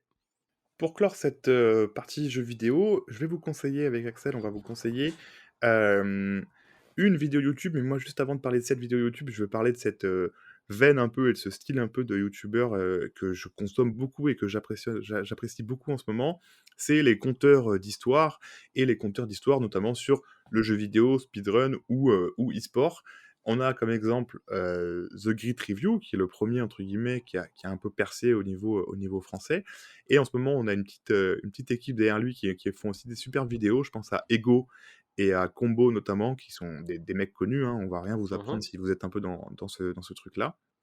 Et la dernière vidéo de donc The Grid Review, parle de l'histoire de Call of Duty et plus précisément du studio, Infinity Ward qui a du coup créé Call of Duty. Comment ça s'est passé, les différents déboires. Voilà, ça dure une bonne heure et demie. C'est super intéressant si vous aimez un peu l'histoire des jeux vidéo et comprendre un peu plus justement, comme disait Axel, qui est Bobby Kotick et pourquoi, heu, il est si célèbre dans le monde du jeu vidéo, si tristement célèbre. Donc on vous conseille fortement cette vidéo. Tu l'as vu toi, Ouais, Axel? c'était top, c'était trop bien, sachant qu'il est productif. Ce mois-ci, il a sorti 2 vidéos. Ouais, c'est rare. Et la vidéo est longue, la vidéo est très bien, il parle de beaucoup de choses où je me suis retrouvé parce que moi, les Modern Warfare à l'ancienne, c'était vraiment le moment où j'ai commencé à m'intéresser à Call of Duty et au multi. Donc j'ai passé des soirs entières sur ma 360 à jouer en ligne et cetera, sur les mêmes maps, donc non, non, ouais, c'était, un peu de nostalgie. C'est là où on se rend compte que, ah bah, c'est un temps, qui n'existe plus trop et non, c'est top, je trouve que c'est un super narrateur. Il parle de jeux vidéo mais de, sous plein d'angles, donc plein de sujets différents et cetera. Donc, même pour les gens qui s'intéressent pas forcément aux jeux vidéo, c'est vraiment très cool à suivre et il a une super voix, quoi. Ben ouais, c'est ça, ils savent parler, ils refont évidemment beaucoup de prises pour que leur diction soit parfaite, Mmh. ce qui est vraiment pas facile à faire, ça doit prendre beaucoup de temps à tourner. En plus, il faut que chaque image qui illustre ce qu'ils disent soit vraiment bien timée et cetera. Oui, oui, Je parce je les mets que au je pluriel parce qu'il y en a oui, c'est ce plusieurs, que hein. j'allais dire, hein, moi je parle de game review, mais oui, oui, tout à fait. Bah, pour le coup, j'ai regardé récemment la dernière vidéo de Ego sur le speedrun de Portal 2, de Portal tout court, pardon. Si Mmh. vous aimez ce genre de jeu et les speedruns, vraiment pareil, c'est super cool, ça apprend plein de choses. Moi, je me laisse vraiment avoir par ce contenu en ce moment. Je passe facilement 1 heure devant la vidéo. Donc voilà, allez-y les yeux fermés si vous aimez le jeu vidéo, l'histoire et les conteurs qui savent raconter. euh, on vous conseille vraiment The Grit Review. Oui, parce que ça s'écoute en plus, hein. Si vous voulez plus écouter en mode podcast et cetera, ça passe tout à fait aussi, hein. C'est clair, c'est clair, c'est clair. Et enfin, pour conclure cette liste non exhaustive du mois de novembre, Axel, tu avais une BD à mettre en avant, une BD dont tu voulais nous parler. On t'écoute. Ouais, bah, écoute, je voulais parler de Ecolands. Alors c'est sorti, cet été, chez Panini Comics. Au dessin, on a J.H. Williams et au scénario, on a Aden Bachman et Gilles Droux et non, franchement, c'est une BD alors elle est un peu particulière, je suis tombé dessus à la librairie. C'est un format italien, 33/21. Donc c'est bien plus long que O, contrairement aux BD habituelles. Et c'est une BD, alors je vais pas rentrer dans les détails, mais c'est un projet que les deux, donc les trois personnes, pardon, qui ont travaillé sur ce comics, c'est un projet qu'ils avaient depuis 15 ans. C'est des gens qui sont habitués aux comics, notamment, il me semble, sur The Sandman. Et du coup, ils ont enfin concrétisé leur projet. Donc c'est le premier tome qui est sorti là, c'est 200 pages, c'est une superbe édition. Vraiment, elle est incroyable. Là, je l'ai sous les yeux dans ma bibliothèque, elle est incroyable. Et en fait, on va avoir des espèces de double pages gigantesques, du coup, avec le format italien. Donc, c'est plus, du coup, un truc qu'on a l'habitude d'avoir des artworks, quoi, à ce format-là. Je sais pas si vous êtes habitué, si vous avez des livres, des Ouais, il y a artworks aussi, maison. moi j'avais la BD 300, comme le film 300 sur les Spartiates et tout. Pareil, c'est le même format, Ah, bah voilà. ça donne lieu à des super images, quoi. Bah voilà, donc t'imagines. Ce qui est un peu particulier, c'est qu'on suit en fait un personnage qui va voyager d'univers en univers, notamment dans l'univers des fables, mais pas que. Et du coup, en fait, les différents personnages qu'il va attraper sur son chemin, ils vont tous avoir un style graphique qui dépend de leur monde. Donc c'est un espèce de multiverse. Et c'est vraiment génial. Si vous aimez, un peu comme le comics aussi très connu, Fable, si vous aimez tout un peu de ces réécritures des anciens fables qu'on connaissait quand on était petit, etc., mélangées à des choses assez hard, parce que c'est vraiment hard, hein. L'une des premières, au bout de 3-4 pages, une des premières doubles pages, c'est des nazis qui se font exploser la tête en mode peinture à huile, etc. Donc c'est vraiment un truc pas à mettre entre toutes les mains. Mais ouais, c'est super beau, je vous conseille. Le premier tome, il est sorti en juin. Le deuxième tome, il est prévu normalement l'année prochaine. Et c'est une superbe édition si vous vous intéressez un peu. Et il me semble que c'est 39 €. OK, OK, bon, bah, moi, c'est sûr que je vais cliquer ça. Tu m'as à la fois donné envie et je me suis renseigné un peu et franchement, c'est mon style. On précise, hein, c'est pas sorti en novembre, c'est sorti en juin, comme a dit Axel, mais la découverte a été faite ce mois-ci, donc C'est ça on le exactement. met en avant. Et c'est sur ces belles paroles et ce super conseil BD qu'on va terminer la liste du mois de novembre et donc on va passer tout de suite à nos coups de cœur et nos déceptions. I need to escape this nightmare. Wake says the story will change reality around us.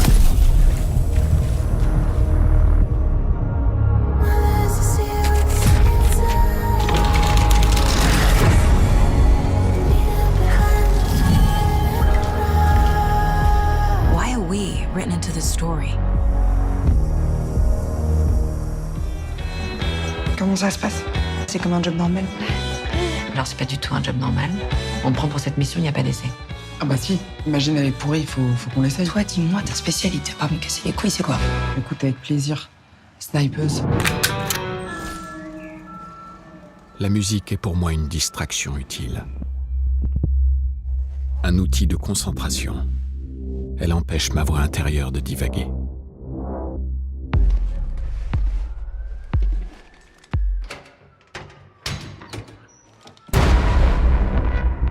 Et on commence tout de suite ces coups de cœur par le premier d'Axel, qui est un jeu vidéo. On en a parlé un petit peu dans la liste du GOTY, du Game of the Year, c'est Alan Wake 2. Axel, qu'est-ce que tu peux nous en dire? Tu avais déjà un petit peu parlé de ça dans le wishlist d'octobre. Voilà, maintenant tu y as joué, tu l'as fini, je pense. Ouais. J'y ai joué un petit peu aussi. Vas-y, on t'écoute pour ce coup de cœur. Alors, le jeu, qui avait été annoncé en fait au Game Awards 2022 justement, avec une courte bande-annonce, il est sorti du coup cette année en octobre, le 27 octobre 2023, donc on triche un peu, mais bon, c'était fin d'année quoi. Et c'est sorti au prix de 50 € sur PC et 60 € sur console, mais ça a fait une petite polémique parce que c'est sorti uniquement en dématérialisé. J'ai un pote qui l'a pas acheté à cause de ça, hein. Voilà, c'est ça. Donc Il il y a fait pas de mal la de... collection, il a Alors, dit non. je veux pas trop divulgacher, mais je pense qu'au Game Awards, ils vont annoncer une version physique, vu comment le jeu fait un carton et vu les retours critiques qui sont exceptionnels, enfin qui sont tous dithyrambiques, c'est génial. Donc c'est développé par le studio Remedy. Le studio, c'est un studio de légende qui avait notamment travaillé sur la licence Max Payne. Donc, c'est une très vieille licence qui est sortie il y a plus de 20 ans, il me semble. C'est un peu le studio qui a popularisé notamment le genre du bullet time, donc le côté ralenti en visant et en tirant. Et c'est un studio finlandais qui existe depuis 1995. Donc c'est vraiment un studio, c'est fait maison presque tous leurs jeux. On met souvent l'emphase d'ailleurs avec le studio sur le directeur créatif qui est Sam Lake, qui est notamment l'incarnation du personnage de leurs deux premiers jeux qui était Max Payne, auquel il avait prêté son visage. Alan Wake fait suite au premier jeu qui était sorti en 2010, donc il y a 13 ans, donc ça fait un sacré moment. Alan Wake 2, c'est quoi? C'est un roman d'épouvante, slash aventure, slash jeu de shoot et de survival horror. Et c'est bien.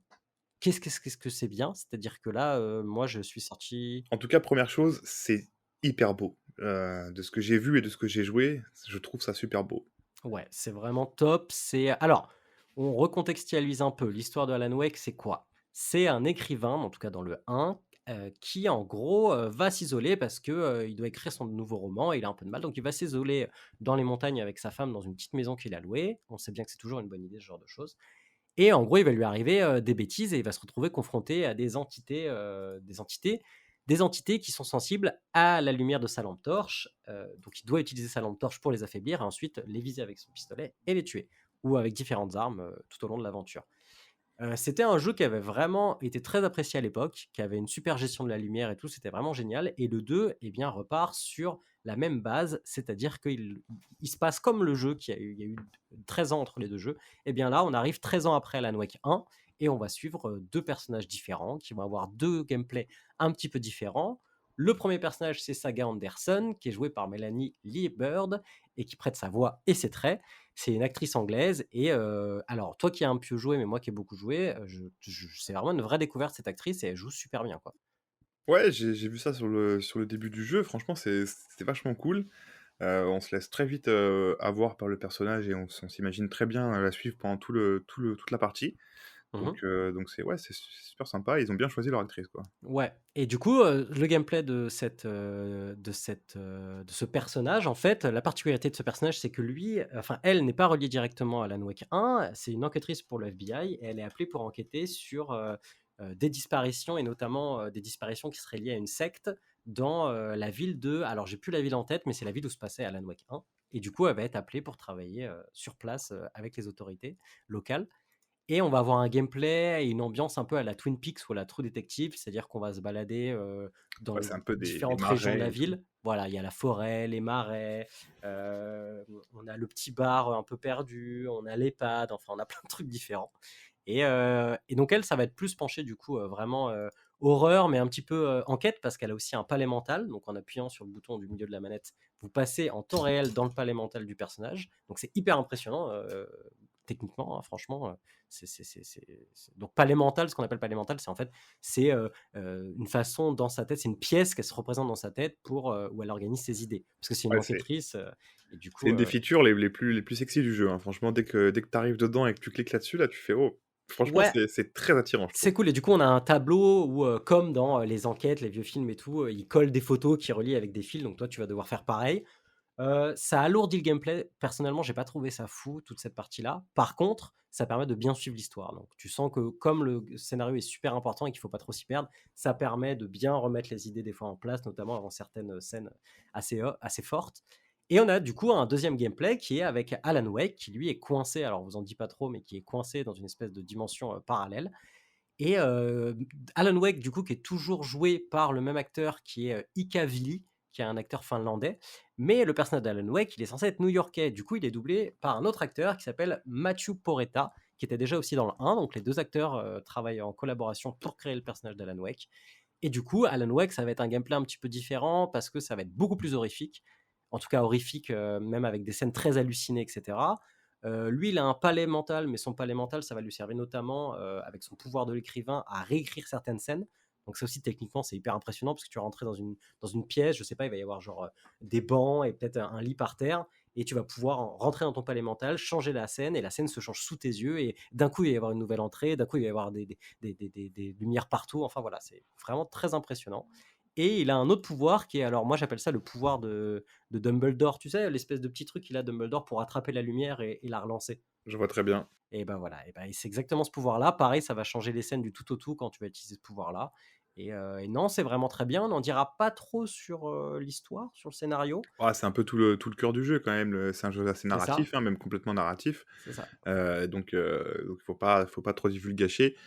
Ce qu'on En peut tout dire, c'est que cas, c'est un univers connecté avec tous leurs jeux, en fait. Tous leurs jeux qui sont sortis entre Alan Wake 1 et Alan Wake 2 sont interconnectés, donc Control, Quantum Break.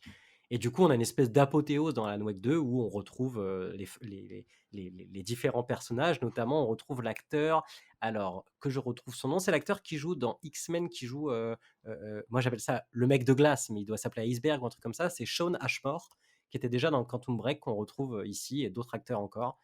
Je ne vais pas divulgacher. Et si jamais vous n'avez pas joué aux différents jeux et Alan Wake 1, vous allez passer à côté de Ref, mais le jeu est totalement faisable quand même. Ils ont vraiment, comme le personnage de Saga découvre elle aussi un petit peu l'histoire d'Alan, du coup, nous, on va très vite apprendre l'histoire via son scénario à elle. Et j'en dis pas trop, mais ça mélange beaucoup FMV, donc prise de vue réelle, et jeux vidéo. Et c'est vraiment, comme ouais, tu c'est disais, le prenant jeu ça. est tellement beau que en fait, des fois, c'est perturbant parce que tu ne sais pas si tu es face à du temps réel, enfin à une vraie vidéo, ou si tu es face à du jeu vidéo. Donc c'est vraiment bluffant. Toi, t'en as pensé quoi du peu que t'as joué? Bah, du début, en tout cas, j'ai beaucoup aimé. Après, pareil, j'aime bien les jeux narratifs, comme ça, qui se prennent au sérieux. J'aime bien ces histoires de flics, très trop détectives, un peu sales dans les marais et tout. Donc, voilà, ouais, je me suis laissé avoir par le début. J'ai eu un peu des soucis techniques, hein, avec mon ordi qui est pas forcément le plus récent. Donc j'ai fait une petite pause, pour jouer, mais je le continuerai sans sûr et certain.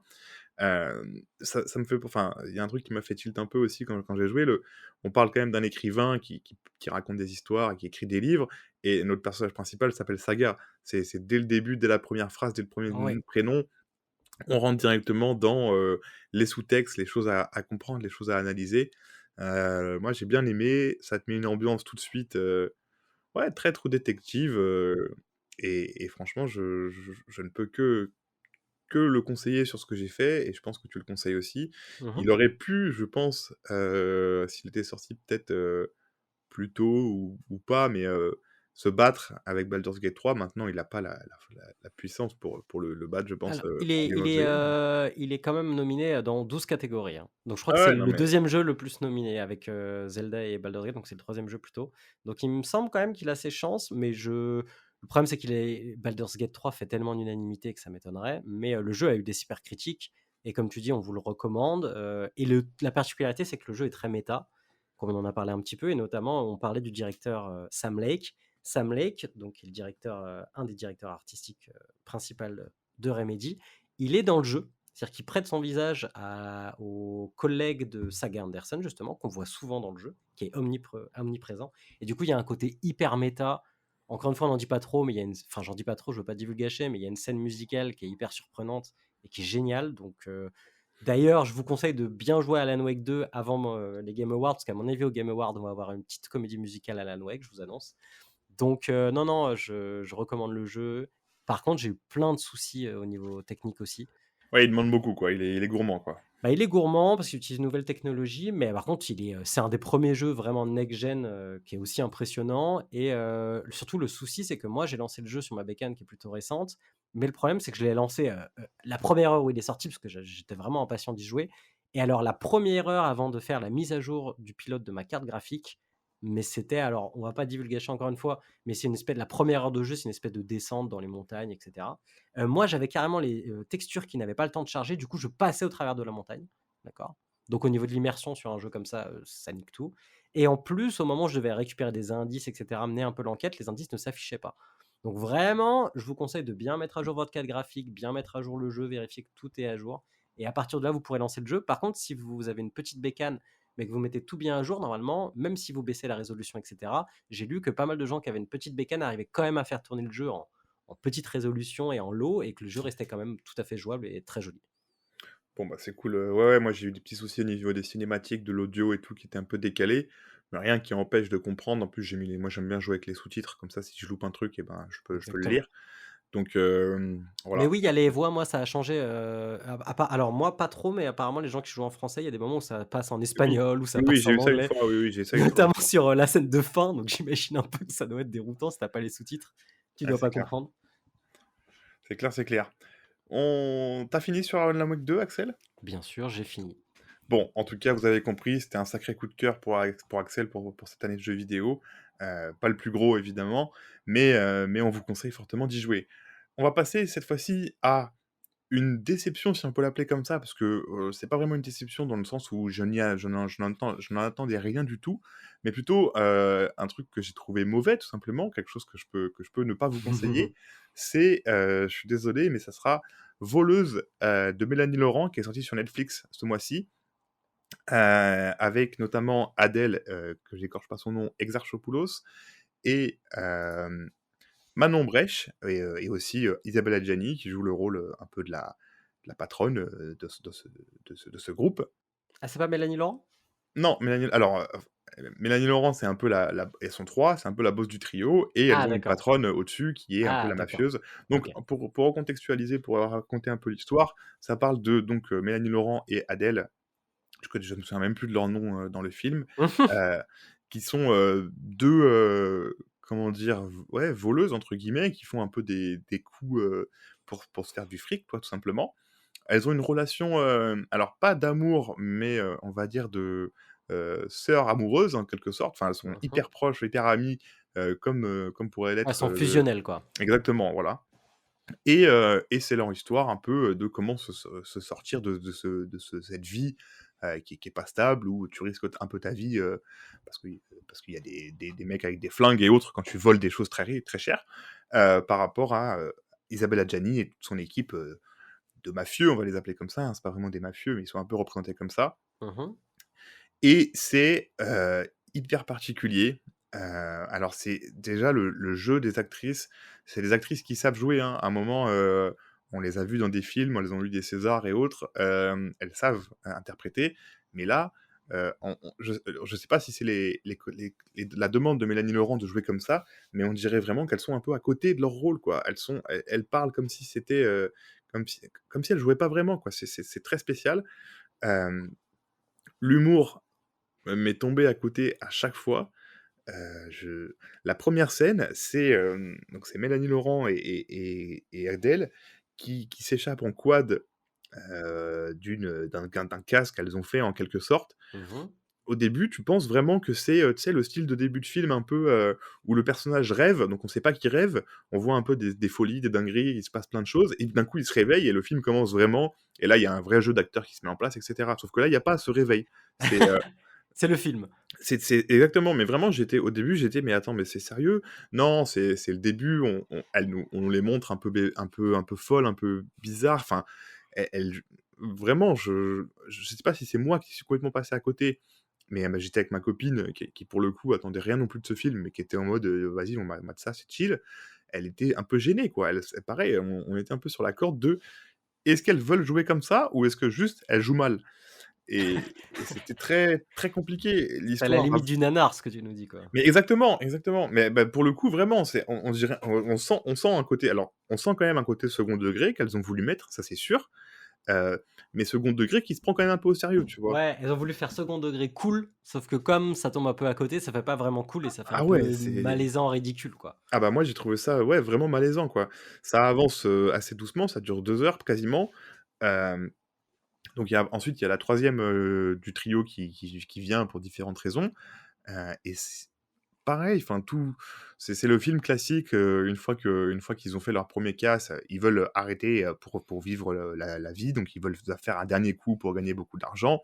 Évidemment, ce dernier coup se passe pas comme prévu et cetera et cetera. D'accord. Je vais pas vous dire la fin, mais enfin, de toute façon, je vous conseille vraiment pas de me regarder ce film, à moins que vous soyez curieux et un peu curieux, ouais, de comment ça se passe et de l'humour que c'est, mais vraiment, je suis tombé à côté. J'ai un peu été regarder des avis pour me rassurer. Tout le monde est un peu d'accord avec moi. Il y a quand même, que entre guillemets 2 étoiles sur Allociné, qui est quand même un site en général très, très gentil et très, très cool avec tous les C'est ça. films. Donc voilà, ça montre que c'est Après, raté, je pense. après le film a un trio de femmes, à sa tête et du coup, on sait que malheureusement souvent, ça peut aussi porter à des mauvaises critiques, pas forcément Oui, justifiées.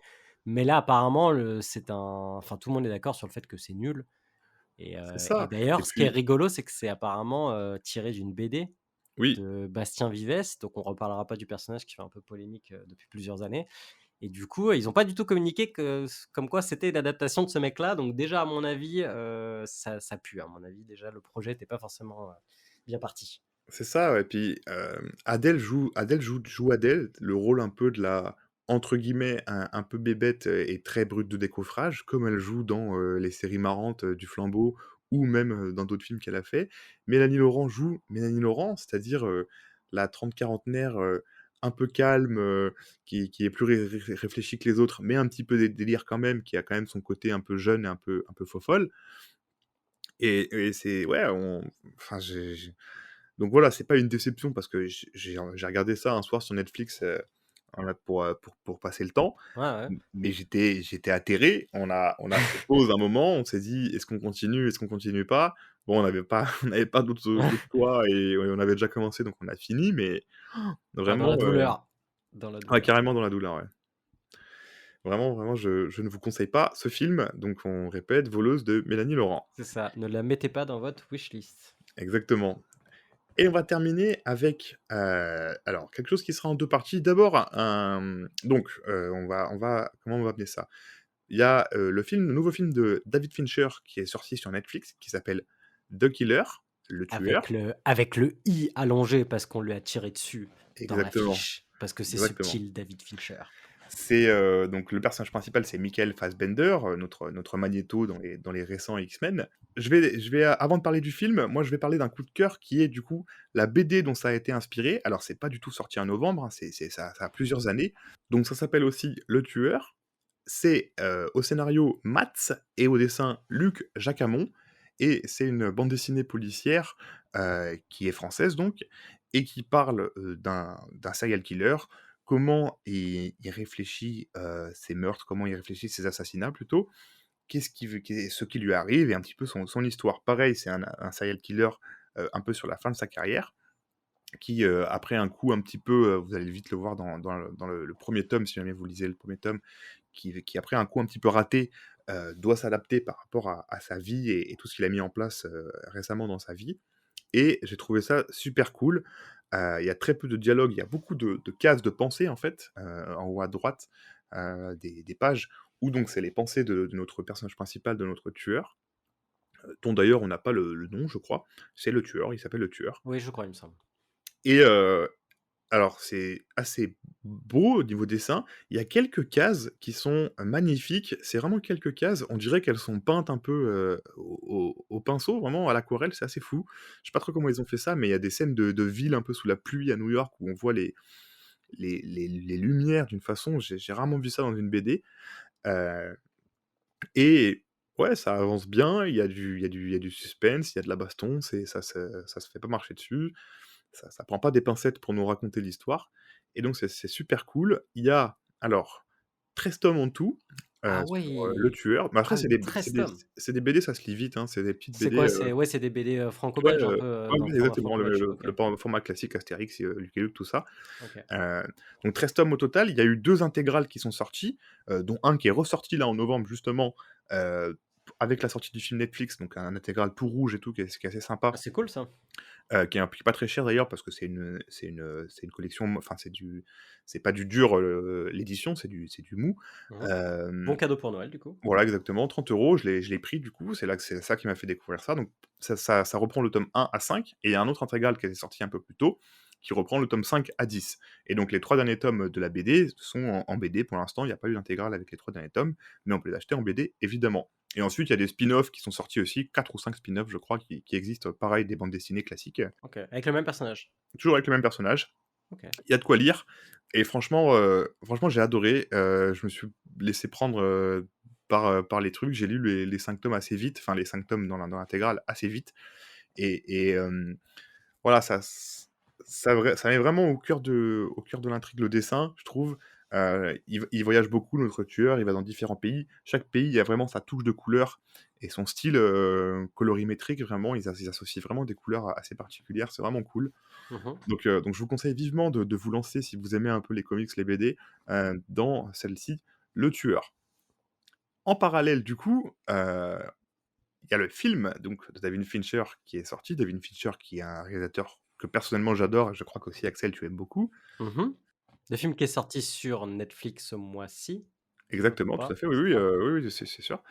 Donc Gone qui a réalisé, Gone Girl, Seven, Fight Club, des classiques, hein et personnellement j'ai bien aimé. J c'est alors c'est comment on peut dire ça? C'est assez calme, c'est assez observateur. Ouais, c'est le cas de le dire, hein. C'est pareil, on a beaucoup de moments d'introspection où il y a la voix off, donc comme s'il pensait de Fassbender, donc du tueur, qui pareil, il y a pas de nom dans le film et et donc ça nous raconte, ça donc c'est un peu comme donc dans la BD, ça reprend le tome 1 et le tome 4 et ça nous raconte pareil comme au début de la BD, notre tueur qui a un petit truc sur un coup qui se passe pas comme prévu et comment il va se sortir de ça et un peu, rebondir dans sa vie qui a pas roulé comme il l'avait prévu. Je crois qu'Axel, toi, tu as plus de choses à reprocher que moi au film. Est-ce que tu peux nous dire un peu ce que tu en as pensé et pourquoi, je crois, tu as pas trop aimé? Après moi je suis pas un très grand fan ni de David Fincher, même si, il y a plein de films qu'il a fait que j'aime bien, je reconnais que c'est un très, très bon réalisateur, mais ni de David Fincher ni de Michael Fassbender, que je n'aime pas du tout. Enfin, c'est un acteur en général que je trouve, pas fou quoi. En tout cas, je trouve que ses choix, en dans lesquels enfin les films dans lesquels il tourne sont pas souvent des chefs-d'œuvre. Du coup, j'ai un peu de mal avec cet acteur, mais j'y allais en mode: «Allez, let's go, David Fincher, Michael Fassbender, ça a l'air d'être un concept sympa». En plus, la bande annonce laissait penser à un film un peu dans la veine d'Hitman, c'est-à-dire un assassin et cetera, qui prépare ses coups et tout. Donc moi, en vrai, ça me chauffait bien. J'attendais pas grand-chose, mais quand même, j'étais curieux de voir et ouais, disons que la même semaine, j'ai vu The Killer et Le Garçon et le Héron et bah, c'était pas une semaine hyper dynamique pour moi. Je t'avoue, c'était pas les films, les plus dynamiques que j'ai vus de ma vie C'est clair et que c'est pas, le dynamisme qui transparaît de ce film. Après, il y a quand même quelques scènes un oui, peu d'action et cetera. qui du coup d'autant plus sont, percutantes parce que le reste du film est un peu plus tranquille, mais d'un côté, d'après ce que tu m'as dit avec la BD, ça veut reproduire un peu le style de la BD, c'est-à-dire, puis même tout ce qu'il explique quand même dans le film, sans divulgâcher encore une fois, c'est que, bah, les assassinats, en général, c'est un peu chiant et long, quoi, parce qu'il faut mettre Oui, en place tout, tu es dans l'attente et cetera. C'est un peu, ça joue un peu sur ça. c'est ce que j'ai aimé moi justement, c'est qu'on voit le point de vue du tueur, vraiment comme si on y était. Le tueur qui attend sa cible pendant plusieurs jours, qui va chercher son McDo parce qu'il a faim et qui reste, «anonyme» entre guillemets. Et en effet, comme tu dis dans la BD, il y a alors il y a peu de scènes d'action, elles prennent, 2, 3, 4 pages à chaque fois, mais il y en a une ou 2 par tome vraiment. C'est, un peu de mise en place, beaucoup de mise en place et ensuite bam, ça éclate sur 2, 3 pages et ensuite ça reprend, ou alors c'est souvent à la fin de la BD qu'il y a cette scène d'action. Mais donc c'est pas, hyper violent, action tout le temps. Il y a beaucoup d'introspection sur le héros, Mmh. comme dans le film et moi, ça m'a bien plu honnêtement. J'ai trouvé qu'il y avait des super beaux plans, sur Paris au début, bon je vais essayer de pas trop divulgacher, mais sur d'autres pays dans lesquels il va. David Fincher, il sait jouer avec la lumière de toute façon, ça, il y a pas de souci.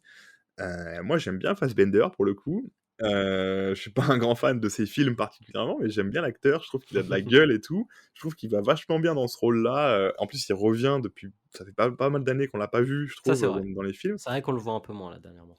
Donc le voir arriver dans ce rôle un peu, discret de tueur qui se prépare, je trouve ça va bien, ça colle bien au mec et au truc. Donc voilà. C'est un peu long. En effet, ma copine avec qui j'étais, elle a pas, comme Axel, elle s'est fait chier honnêtement, faut dire ce qui est la Ouais, vérité. après, c'est pas tant que le film est lent, c'est plus que ce qu'il montre et l'ambiance qu'il essaie de poser, je trouve. En fait, le film joue sur 2 tableaux, c'est-à-dire qu'il nous montre, le quotidien d'un assassin, qui est, très millimétré et cetera, en tout cas au début du film, pour ensuite partir sur un film où justement, tu as un peu, ce côté, assassin nul, quoi. Moi, j'ai un peu ressenti ça pendant tout le film. J'avais un peu l'impression qu'on me vendait, un truc de ouf, alors que justement tout le film joue sur tes attentes à ce Ah mais niveau-là c'est et ça, pas c'est du très tout, bien fait. Bah, moi, c'est le ressenti que j'ai, donc ça, je trouve ça très bien fait. Par contre, je trouve qu'il y a plein de choses qui au final, le desservent un peu, il y a plein de scènes, en fait, pour moi, qui desservent le propos et qui m'ont un peu sorti du film, notamment la scène où, encore une fois, on va pas divulgacher, mais la scène où il rencontre d'autres personnages avec lesquels il va interagir. J'ai pas trouvé ça hyper, notamment l'une des dernières scènes du film que j'ai trouvé un peu, un peu, décevante, quoi. J'ai pas trop compris exactement où il voulait en venir et je suppose que, la BD, gère mieux ce côté-là, mais là, ouais, moi, je suis vraiment resté sur ma faim et je m'attendais à un truc un peu plus même au niveau du montage et cetera, à quelque chose de plus punchy, quelque chose de plus travaillé. Et là, j'ai trouvé que c'était très lent, qu'on installe des choses pas forcément développées par la suite. Enfin, voilà, j'ai pas beaucoup apprécié. Bon, en tout cas, pour toi, c'était un peu une déception, même si pareil, tu en attendais pas des masses. Moi, c'était pas non plus, la grosse claque, hein, clairement. J'ai pris des claques beaucoup plus importantes avec, David Fincher, notamment, ses premiers qu'on a cités, Seven, et Fight Club évidemment, mais Bien plus sûr. récemment Gone Girl, j'avais adoré. J'avais adoré le J'aime beaucoup Ben Affleck et le Mmh. personnage qu'il joue, j'avais adoré sa femme, pareil, Bah, enfin bref. on l'avait vu au ciné ensemble en plus, il me semble et moi j'avais moins aimé, tu vois? J'avais trouvé ça Ouais, mais moi, bien, c'est je lui mon style reconnais plein de après. qualités, voilà. Moi je re de toute façon je reconnais, même dans ce dernier film, je reconnais plein de qualités au film, mais voilà, je on va dire que pour résumer, c'est pas forcément le style de film que j'apprécie de base, quoi, comme je l'ai dit. Comme tu dis, ouais, en tout cas, pour résumer, moi, je vous conseille, la BD, la bande dessinée Le Tueur, qui est pour moi un coup de cœur. Je vous conseille aussi le film qui sera moins un coup de cœur si vous y attendez à quelque chose de fou, mais qui pour moi passe très bien. Axel vous le conseille un peu moins, mais en tout cas, vous pouvez y aller, beaucoup plus que Voleuse de Mélanie Laurent, ça c'est sûr. Ça sera le mot à retenir. Exactement. Et c'est sur ces conseils, plus ou moins bons qu'on vous laisse pour ce mois de novembre. N'hésitez pas à nous laisser un petit commentaire sous tous nos différents médias. Ça nous aide à ce que plein d'autres puissent bénéficier de ces précieuses informations. Bien vu, bien vu. Sur ce, portez-vous bien. Axel, c'était Wishlist. Salut!